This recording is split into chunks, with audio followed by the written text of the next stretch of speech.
Queridos, Evangelho segundo Mateus, capítulo 11. A gente vai ler a partir do versículo 7. Então, está projetado aqui, se você também tiver a sua Bíblia aí para fazer a leitura e acompanhar, sempre é importante. Mateus 11, a partir do verso 7. A palavra de Deus nos diz assim: Enquanto saíam os discípulos de João, Jesus começou a falar à multidão a respeito de João. O que vocês foram ver no deserto? Um caniço agitado pelo vento? Ou o que foram ver? Um homem vestido de roupas finas? Ora, os que usam roupas finas estão nos palácios reais. Afinal, o que foram ver? Um profeta? Sim, eu lhes digo, mais que um profeta. Este é aquele a respeito de quem está escrito: enviarei o meu mensageiro à tua frente, e ele preparará o teu caminho diante de ti. Digo-lhes a verdade, entre os nascidos de mulher não surgiu ninguém maior do que João Batista. Todavia, o menor no reino dos céus é maior do que ele. Desde os dias de João Batista até agora, o reino dos céus é tomado à força, e os que usam de força se apoderam dele. Pois todos os profetas e a lei profetizaram até João. E se vocês quiserem aceitar, este é o Elias que havia de vir. Aquele que tem ouvidos, ouça. A que posso comparar esta geração? São como crianças que ficam sentadas nas praças e gritam umas às outras: nós lhes tocamos flauta, mas vocês não dançaram. Cantamos um lamento, mas vocês não se entristeceram. Pois veio João, que jejua e não bebe vinho, e dizem: ele tem demônio. Veio o Filho do Homem comendo e bebendo, e dizem: aí está um comilão e beberrão, amigo de publicanos e pecadores. Mas a sabedoria é comprovada pelas obras que a acompanham. Amém. Meu irmão, minha irmã, você sabe quem foi João Batista? Essa é a pergunta que Jesus faz para a multidão e nos faz nessa noite. João Batista ocupa um lugar muito especial dentro da história da salvação narrada na Bíblia. Veja você que João é elogiado por Jesus. Quantas pessoas você conhece que foram elogiadas por Jesus? A gente pode encontrar muitos que elogiaram Jesus.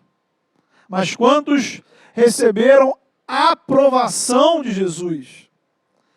Jesus reconhece o ministério de João Batista ao ponto de pedir, de ir ao encontro de João e pedir que ele o batizasse.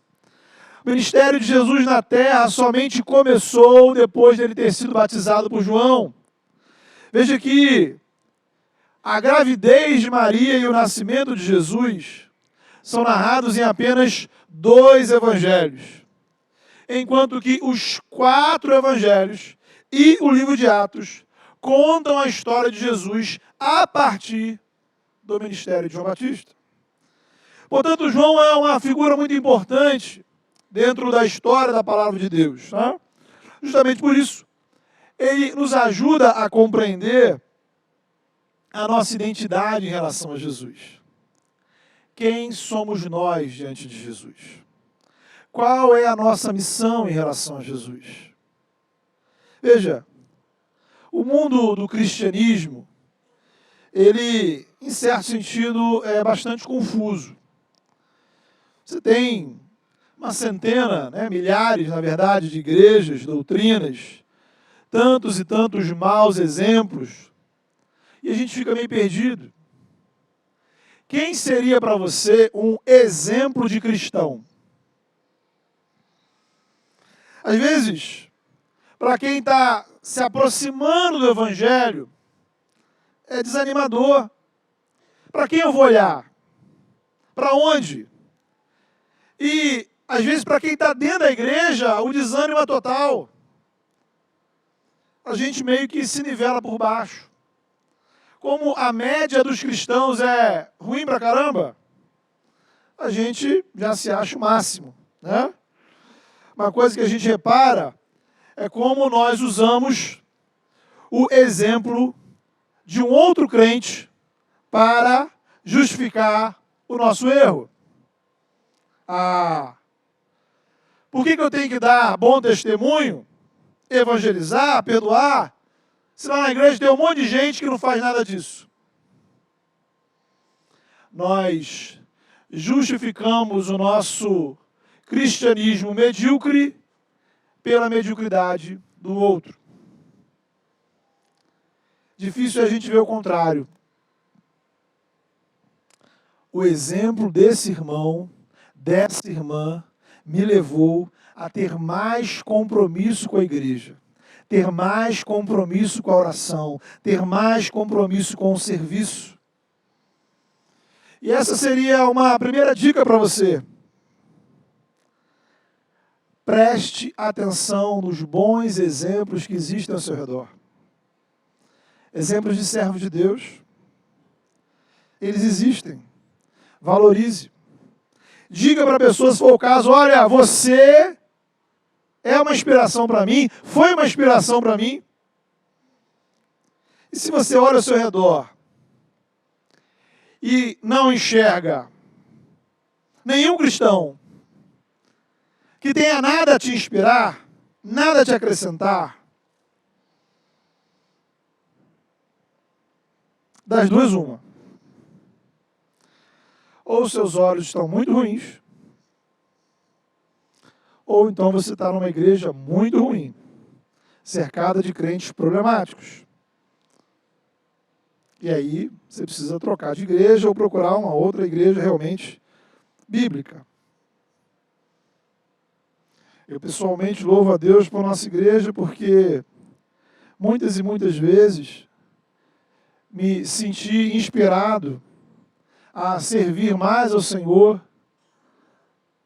no processo, por exemplo, de discipulado daquelas pessoas que estão chegando em nossa igreja, conversando com os irmãos, no convívio com os líderes da igreja. Quantas pessoas, para mim, são uma inspiração, um exemplo. Porque nós, queridos, precisamos de referências concretas. Não apenas uma teoria, sabe?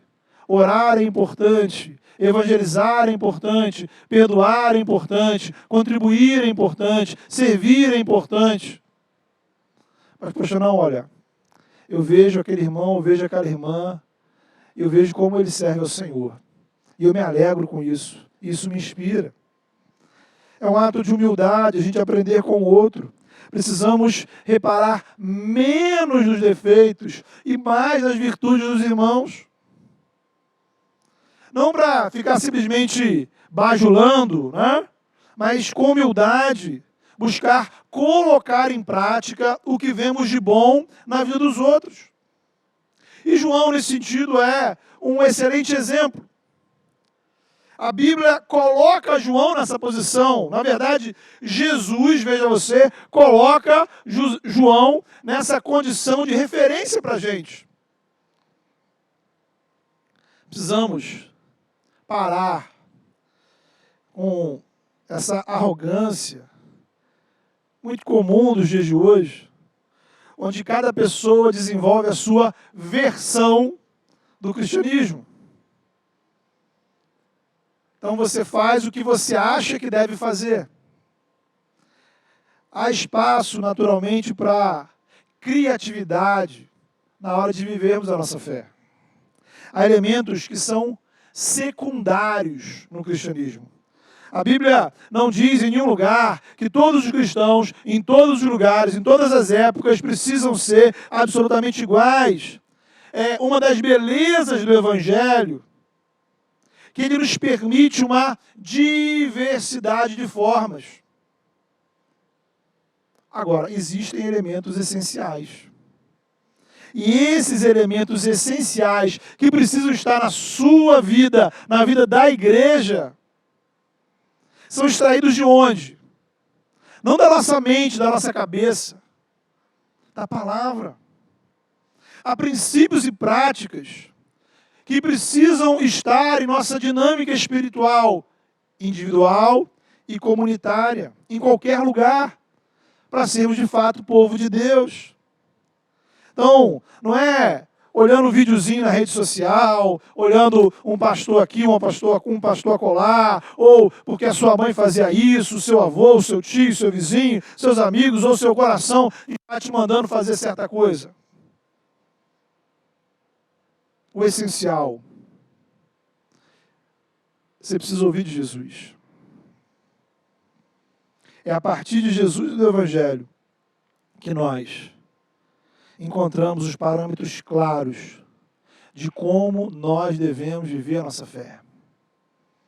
E Jesus, né? A gente vai conversar com Jesus, e Jesus nessa conversa, ele fala para você, olha para João Batista. Você já reparou em João Batista? Você já prestou atenção em João Batista? E uma primeira característica que nos vem à mente quando a gente olha para João Batista tem a ver com identidade. O ministério de João, ele foi definido em função de Jesus.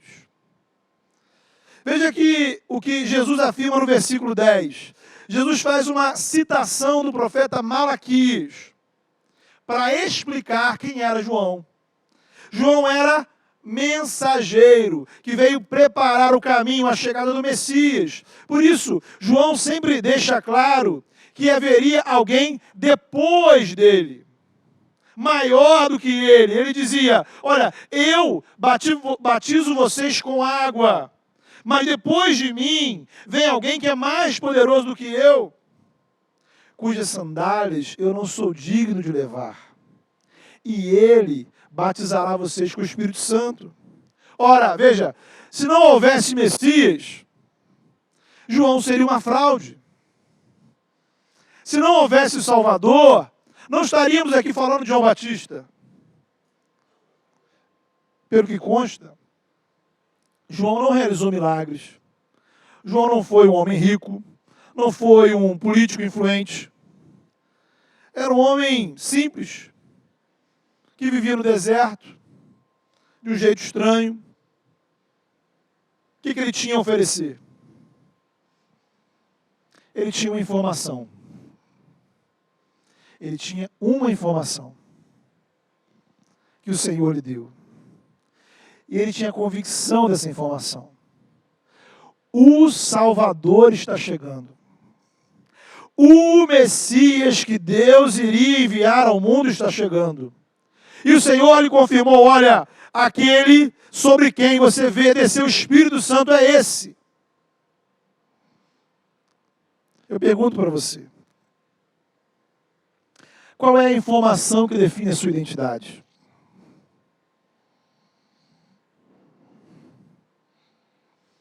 Qual é a informação que define quem você é?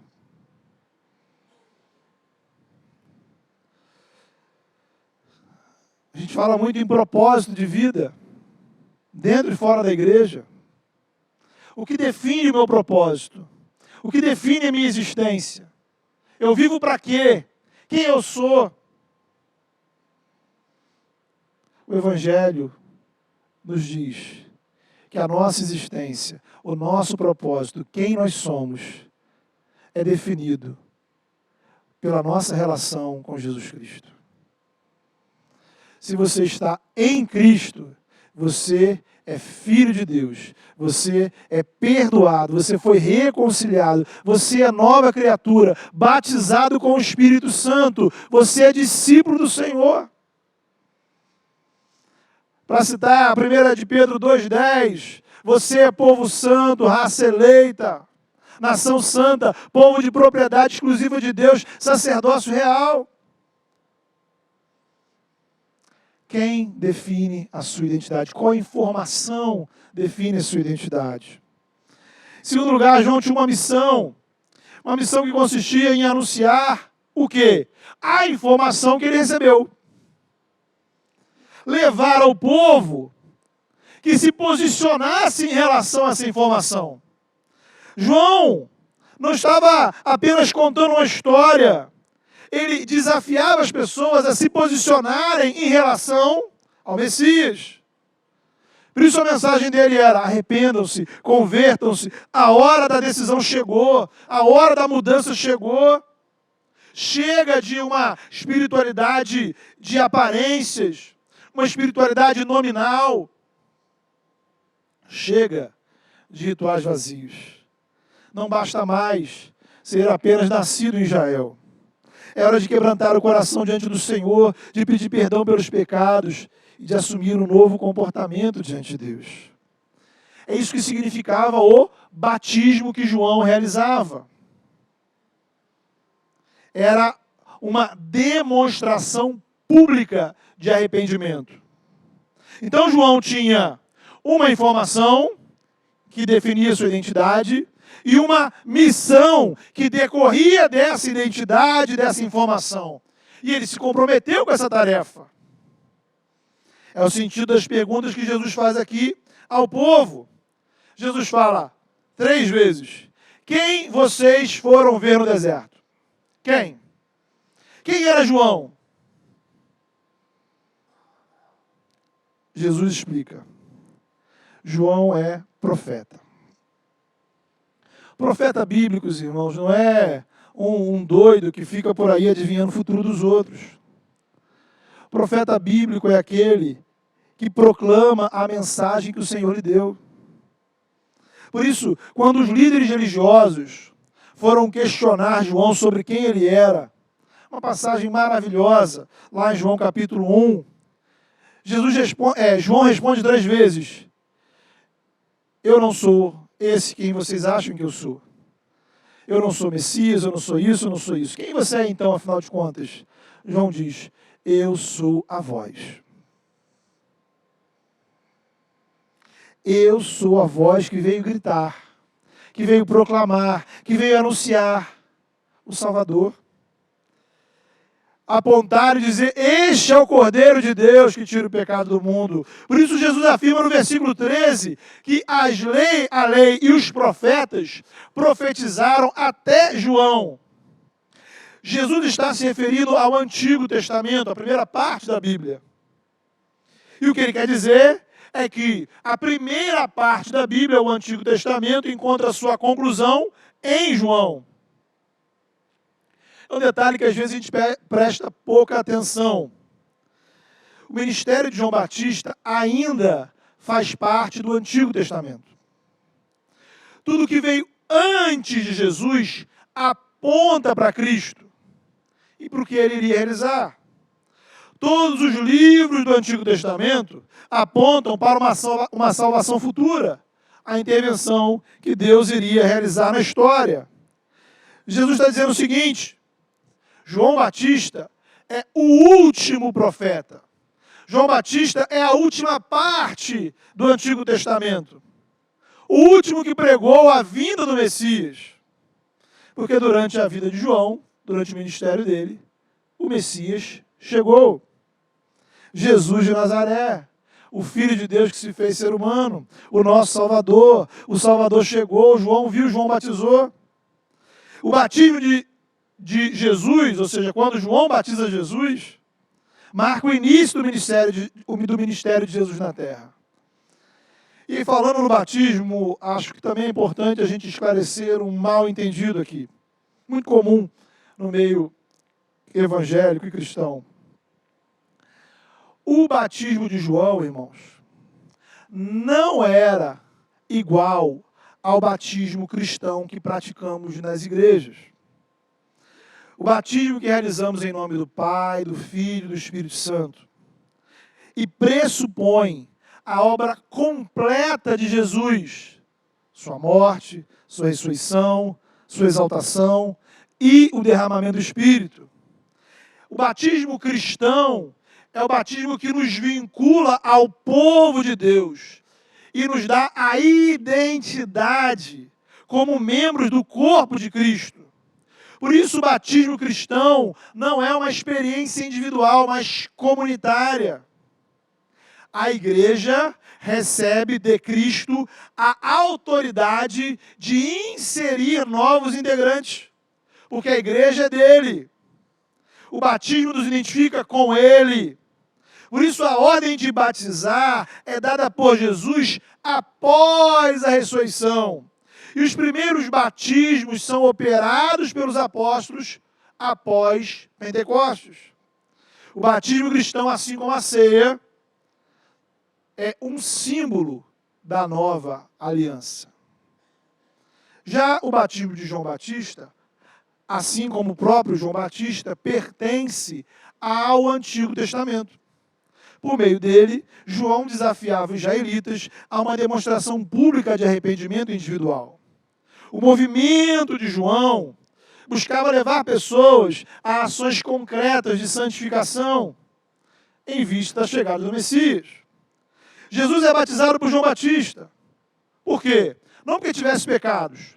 Primeiro, porque ele quer legitimar o ministério de João. Segundo, porque enquanto homem, Jesus se submete a todas as expressões públicas de piedade e santificação. Ele foi circuncidado, foi batizado por João, ele frequentava a sinagoga, ele frequentava o templo. Então, de forma humilde, Jesus se submete às disciplinas espirituais da sua época, que foi um tempo de transição.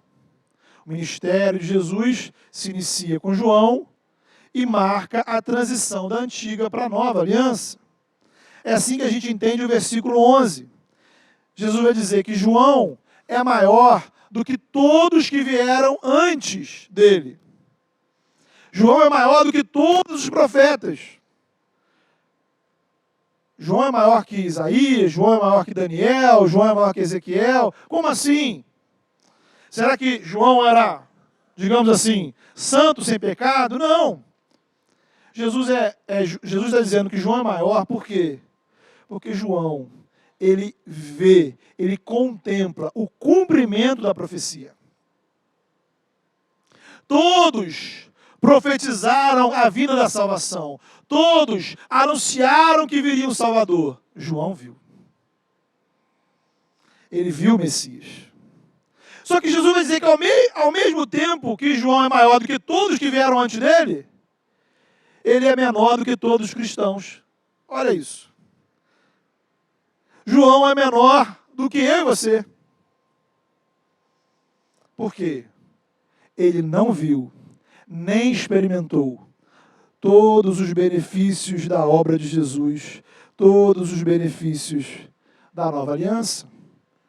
João morreu antes de Jesus ser crucificado. João não viu a ressurreição. João não viu a ascensão de Jesus. João não viu Pentecostes. João não viu Jesus batizar a igreja com o Espírito Santo. João não viu a comunidade de discípulos de Jesus se tornar a igreja, o corpo vivo de Cristo aqui na terra. João não viu o movimento missionário que levou o evangelho para além das terras de Israel, para outras cidades e nações. Ele não viu nada disso. Porém, ele cumpriu, veja você, com fidelidade a missão que ele tinha, a partir da informação que Deus lhe deu. O que nos leva à questão: em que sentido João é uma referência para mim e para você? Em primeiro lugar, porque assim como João Batista, a nossa identidade precisa ser definida em função de Jesus. Quem somos individualmente, quem somos como comunidade, cristãos, discípulos de Cristo, corpo de Cristo na terra. Queridos, o Evangelho, ele muda a maneira da gente entender a vida. O Evangelho traz um novo significado para a vida. Ressignifica os papéis que exercemos, seja em casa, no trabalho, como cidadão, nas horas difíceis e alegres. Precisamos, onde estivermos, parar, pensar, meditar e nos perguntarmos: o que significa ser cristão nessa situação concreta? Como eu devo honrar o Senhor neste lugar, nesta hora? O que o Evangelho me diz sobre isso? Perceba que eu não estou dizendo que é fácil, porque não é. Tampouco existe uma resposta pronta. Na verdade, nem mesmo existe uma única resposta. O ponto é que devemos lutar contra a tendência de achar que o Evangelho é algo que a gente faz no final de semana. É algo que a gente pratica quando vem na igreja. O Evangelho nos define como pessoas. O Evangelho nos faz repensar quem somos e qual o nosso papel na vida, em cada momento que vivemos e em cada papel que exercemos. Em segundo lugar, João é uma referência para a gente em termos de missão, porque João foi profeta, e eu não sei se você sabe, mas ser cristão é ser profeta. A igreja é uma comunidade profética. No Pentecostes, o Espírito Santo derramado sobre a igreja fez de cada um de nós profetas do Senhor. Em Cristo somos todos profetas. E o que significa ser profeta? É a gente ter uma informação e ter uma vida marcada por essa informação e ter a missão de anunciar essa informação. Ora, a informação que nos faz cristãos é o Evangelho. E a informação que temos é ainda mais completa do que a de João Batista. Sabemos que Deus enviou o Salvador, Jesus de Nazaré, que morreu, ressuscitou. Sabemos que Ele constituiu a comunidade de discípulos, derramou sobre ela o Espírito Santo, nos envia em missão. Sabemos de tudo isso. Sabemos que um dia essa mensagem chegou aos nossos ouvidos. Nós cremos e confessamos Jesus como Senhor e Salvador. Sabemos que um dia, pela graça do batismo, recebemos um lugar nesta comunidade. Sabemos que o Evangelho é o poder de Deus que transforma vidas e nos dá a vida eterna. A questão é, a partir do momento que a gente recebe esse conjunto de informações, estamos em missão. Fazemos parte de uma grande missão profética. A missão de João era preparar as pessoas para a chegada do Messias. A sua missão e a minha é conduzir as pessoas ao encontro do Messias. Porque o Messias nos enviou em missão. Muitos cristãos, infelizmente, encaram o Evangelho como uma espécie de lazer. Sabe? Aquela coisa que a gente faz de vez em quando para relaxar. Um filminho, um passeio, uma volta no shopping, um culto de vez em quando, uma oração. Por aí a gente vai. Ser cristão é estar em missão. E essa missão, queridos, é mais do que a gente ser uma pessoa correta, religiosa, cumpridora da moral e dos bons costumes. Você não foi chamado a inventar a missão já existe. O Senhor da missão é Jesus. Você recebeu o privilégio, a honra, a graça. Como o pastor Felipe pregou de manhã, de trabalhar na vinha, de fazer parte da obra que é do Senhor. Na vinha não tem voluntários. Na vinha tem convocados. O Senhor nos convoca, porque a vinha é dele. A missão do reino, somos chamados a testemunhar o reino em ações e anunciar a mensagem do reino, que é o Evangelho, e cooperar com a comunidade do reino, que é a igreja. A missão não pertence a nós individualmente. Ela nos foi dada como povo. Falei antes do batismo.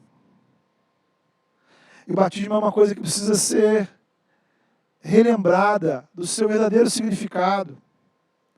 O batismo nos vincula ao povo de Deus. O batismo cria um vínculo, um elo nosso com o Senhor e nosso uns com os outros. Temos o desafio pessoal e comunitário. Infelizmente, mais uma vez, a mentalidade individualista contemporânea nos faz transformar tudo em algo privado, para cada um de nós fazer do seu jeito. Meu irmão, minha irmã, entenda bem uma coisa. Você não cumpre a missão apenas quando você fala de Jesus para um amigo, ou lhe faz um convite para a igreja. A ordem de Jesus vai dizer: vão, façam discípulos de todas as nações, batizando-os em nome do Pai, do Filho e do Espírito Santo, ensinando-lhes a obedecer tudo o que vos ordenei. Então, depois da evangelização, essa pessoa será acolhida na igreja. Alguém vai recepcioná-la, alguém vai acolhê-la, alguém vai ensiná-la os mandamentos de Jesus. Alguém vai batizá-la. Ela vai participar de um culto onde alguém vai conduzi-la no louvor e adoração. Alguém vai visitá-la quando ela estiver doente. Alguém vai aconselhá-la. Alguém vai orar com ela no seu momento de dificuldade. O ponto é, irmãos, a evangelização era uma tarefa contínua e comunitária. A missão que recebemos de Jesus só pode ser cumprida em comunidade. Veja, eu não estou dizendo que isso precisa ser feito dentro do espaço da igreja ou pela liderança da igreja, longe disso. O que enfatizamos é que todos os batizados estão envolvidos nessa missão.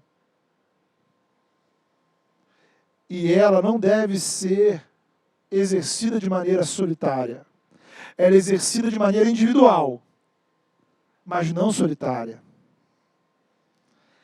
O que nos ajuda a entender que mesmo quando não estamos diretamente evangelizando, se estamos envolvidos no serviço da igreja, estamos cooperando com a missão. Da recepção à transmissão, dos dízimos, às pessoas que gravam os devocionais, do time de crianças, postagens na internet, do pré-vestibular no sábado, às casas que recebem os núcleos, da intercessão antes do culto, a organização de eventos. Tudo na igreja está em função da missão. O meu empenho pela igreja tem a ver com a minha consciência da missão. Por isso somos um time de missionários. Infelizmente, por aí você vai encontrar muita gente que quer fazer uma separação entre missão e igreja. Que é a mesma galera que quer fazer uma separação entre Jesus e a igreja. Só que essa separação não existe no Novo Testamento. Digo com tranquilidade bíblica que a falta de compromisso com a igreja é uma falta de compromisso com Jesus e com a missão. E você pode colocar isso da mesma forma. A falta de compromisso com Jesus vai te levar à falta de compromisso com a igreja e com a missão. A falta de compromisso com a missão, em certo sentido, é uma falta de compromisso com a igreja e com Jesus.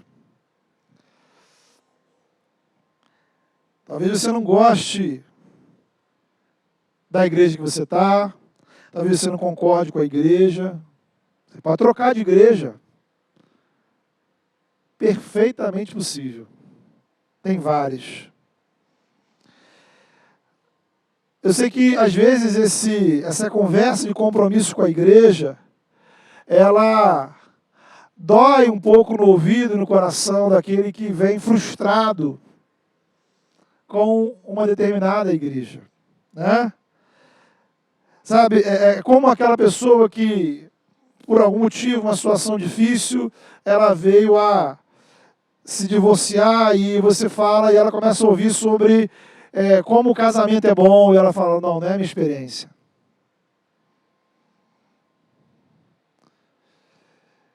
Então a gente não pode julgar a igreja, conforme Jesus ensina, pela nossa experiência.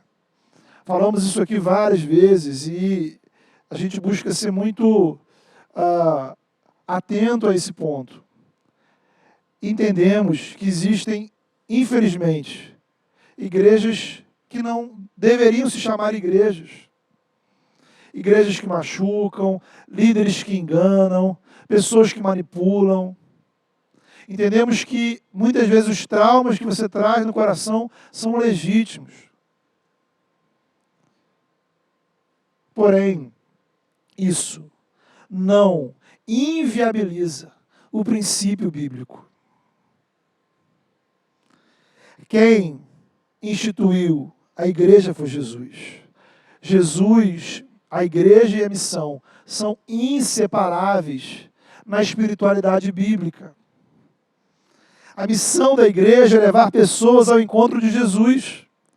Essas pessoas que creem em Jesus são acolhidas na igreja e devem ser discipuladas para servirem à missão. Então a igreja é o espaço em que nos encontramos para adorar o Senhor da missão, o Senhor da igreja, que é o Senhor das nossas vidas. E a igreja é a base onde nos fortalecemos na comunhão, na edificação da palavra, para novamente sair em missão.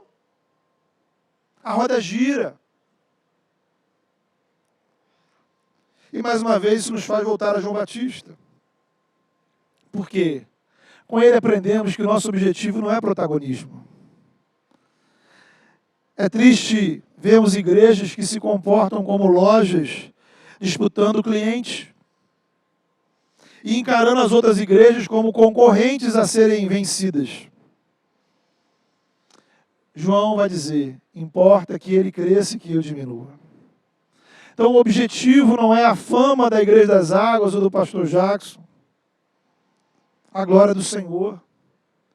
Mas quando o meu objetivo sincero, honesto, é a glória do Senhor, isso muda a maneira de eu encarar a igreja. Muda a maneira de eu servir na igreja. Porque o que eu faço ou deixo de fazer não tem a ver com o que eu gosto ou não gosto. O que eu acho fácil ou não. O meu parâmetro é Cristo, porque eu faço para Ele. Aprendemos com João o privilégio de sermos coadjuvantes. É uma honra. E mais uma vez, fazendo menção à parábola dos trabalhadores na vinha, que o pastor Felipe expôs de manhã. Só tem lugar para trabalhar na vinha quem Jesus contrata. Sempre gosto de dizer, a igreja não é um serviço público. A igreja é uma instituição privada. Ela tem um dono. Ela tem um dono, ela pertence a alguém.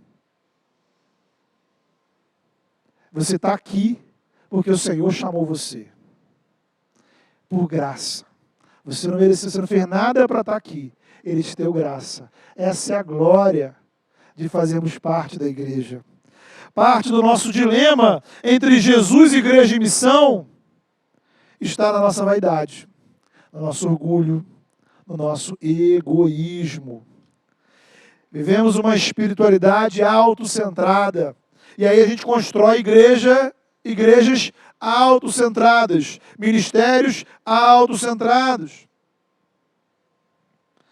Já falamos isso diversas vezes. O café que se faz na recepção, o acolhimento que damos ao visitante, a maneira como a gente arruma os banners, a pregação que eu faço, a oferta que eu coloco no envelope, a postagem que fazemos na internet. Tudo só tem sentido por causa de Jesus. E aí, quando eu olho para Jesus, eu entendo o papel da igreja e da missão. Nosso objetivo não é nos agradarmos, não é fazer o que é mais fácil. O nosso propósito é servir o melhor possível a Jesus, a igreja e a missão. E a minha percepção, irmãos, é que a gente precisa se comprometer mais. Sabe? A gente precisa elevar o nosso nível de comprometimento com Cristo, em primeiro lugar. E em decorrência do nosso compromisso com Jesus, o nosso compromisso com a igreja e com a missão. Porque, lembra lá atrás, isso define a nossa identidade. Quem eu sou? Então começa por aí. Se João Batista se entendesse diferente, a vida dele, o ministério dele seriam diferentes. Quem você é? Um detalhe interessante para a gente poder mencionar é que há formas diferentes de servir. E há diferentes ministérios, diferentes estilos. O Evangelho permite pluralidade no que não é essencial. Olha que interessante que a avaliação de Jesus, a avaliação que Jesus faz da diferença entre ele e João, né? Jesus vai dizer que João tinha um estilo que era diferente do próprio Jesus. João era o cara dos desertos, dos jejuns, do semblante sério, mais sisudo. Jesus era o homem das vilas e cidades, que andava nas festas, falava com todo mundo. Possivelmente Jesus era muito mais simpático que João. A avaliação de Jesus dessa diferença é que isso não faz a menor diferença. Podemos servir a Deus com nossas diferenças. Uns são mais quietos, outros mais falantes, uns mais devagar, outros mais agitados, uns mais detalhistas, outros mais pragmáticos. Somos pessoas diferentes no corpo de Cristo. Há diferentes dons, ministérios. Para servirmos ao Senhor, algo que tenho aprendido é perceber a graça de Deus em diferentes igrejas e comunidades que vivenciam a fé de forma diferente da nossa. Por incrível que pareça, né? Para alguns, existe gente crente comprometida com Deus que não é presbiteriana. Imagine você. Há igrejas saudáveis, gente apaixonada pelo Evangelho, gente servindo ao Senhor com amor em diversas igrejas e denominações. Nosso desafio não é ser igual a elas, nem o delas ser igual a nós. João era diferente de Jesus, olha que coisa interessante. Porque talvez se a gente não tivesse essa fala de Jesus, poderíamos criticar João. Falar, tá vendo, olha, João era um cara legal, mas João não foi como Jesus. João, para ser perfeito, João tinha que estar lá na cidade, nas festas. João era diferente de Jesus e Jesus apreciou, valorizou, reconheceu. O que a gente não pode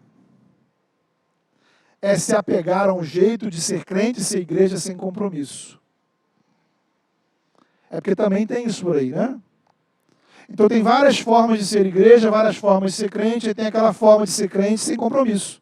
Aquela forma de ser igreja sem compromisso. É essa que você escolhe. Então, se o seu jeito de ser crente e ser igreja não é orar, não é evangelizar, não é se comprometer com o reino, não é se encher do Espírito, não é procurar a comunhão, então o seu jeito de ser crente, de ser igreja, está errado, irmão. Está errado. Por fim, aprendemos com João Batista que servimos a Deus na expectativa de uma glória futura. João completou sua missão quando Jesus, o Messias, chegou. Um dia a missão da igreja terminará. No dia que o Messias voltar, servimos ao Senhor aqui, sabendo que um dia estaremos com Ele lá. É por isso que o nosso trabalho não é vão. É por isso que Hebreus vai dizer que Ele não é injusto para se esquecer do nosso trabalho. É por isso que Ele mesmo diz que um dia poderemos ouvir: foste fiel no pouco, sobre o muito te colocarei. Um dia estaremos diante dEle. Ele que nós não somos dignos de nem sequer levar suas sandálias, mas que nos deu a graça de fazermos parte do povo dEle e da missão dEle. Então, meu irmão, minha irmã, eu queria desafiar você a orar nessa noite, a fechar seus olhos e a se colocar diante do Senhor. Algumas perguntas importantes que você precisa responder e algumas coisas importantes que você precisa apresentar ao Senhor. Qual a informação que tem definido a sua identidade? Às vezes nós somos definidos por problemas, por tristezas, decepções, traumas. Às vezes nós simplesmente vamos cumprindo a agenda e a rotina. Apresente seu coração ao Senhor, diga para Ele: Senhor, eu reconheço Jesus como o Messias, como o Salvador.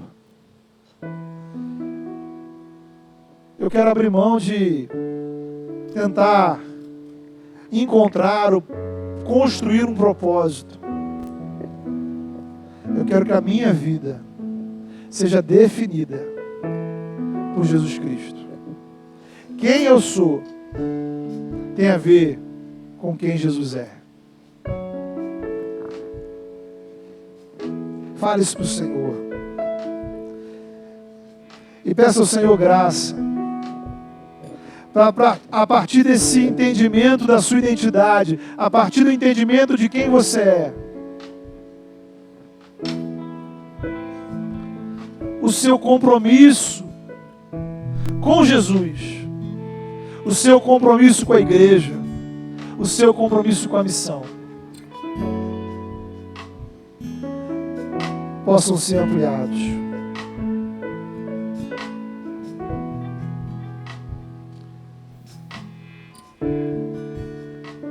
Como anda os seus compromissos espirituais? Como anda os seus compromissos com o reino de Deus?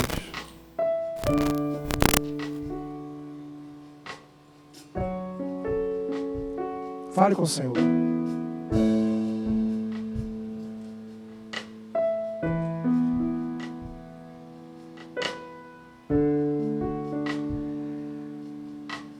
Deus amado, louvado, exaltado seja o teu nome, Senhor. Porque o Senhor nos enviou Jesus de Nazaré. Louvado, exaltado seja o teu nome, Senhor. Porque Cristo, o Messias, morreu pelas nossas vidas. Perdoou todos os nossos pecados. Louvado seja o teu nome, ó Pai, porque o Senhor o ressuscitou dos mortos, porque Ele está vivo, Senhor. Louvado seja o teu nome, porque Ele foi exaltado acima de todo nome e recebeu toda a autoridade no céu, na terra e debaixo da terra. Louvado seja o teu nome pelo Pentecostes, ó Pai, pelo derramar do Espírito. Louvado seja o teu nome pela igreja, Senhor, pelo teu povo. Louvado seja o teu nome pelo Evangelho, a mensagem que liberta e transforma. Louvado seja o teu nome porque um dia, Senhor, o Senhor nos alcançou com graça, Senhor, e nos deu um lugar no teu reino, e nos deu identidade espiritual, e nos deu um povo para fazer parte, e nos deu uma missão a cumprir. Não merecíamos nada disso, Senhor, mas o Senhor nos chamou, o Senhor nos separou, o Senhor nos capacitou, o Senhor nos enviou. E agora, Senhor, nós apresentamos ao Senhor